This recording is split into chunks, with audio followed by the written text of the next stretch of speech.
Une pièce de théâtre est écrite pour être jouée devant un public, des spectateurs. C'est ce qu'on appelle la représentation. Il ne faut donc jamais oublier que dans une pièce de théâtre, vous avez le public, qui est ici. Une pièce de théâtre met en scène des personnages, que vous voyez là, joués par des comédiens. Une pièce de théâtre est composée de scènes, ou ce qu'on appelle aussi tableaux, parfois regroupés en actes. Généralement, on change de scène ou de tableau quand un personnage s'en va ou arrive. La première scène, ou le premier tableau, s'appelle l'exposition, parce qu'on y découvre le nom des personnages, leurs relations et l'intrigue, c'est-à-dire le problème que les personnages rencontrent. La dernière scène, ou le dernier tableau, s'appelle le dénouement, parce que c'est à ce moment que le problème est résolu.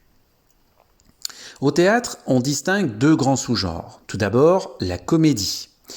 Dans une comédie, vous rencontrez des personnages ordinaires aux préoccupations quotidiennes, des problèmes de couple, la gestion de la maison, des problèmes d'argent.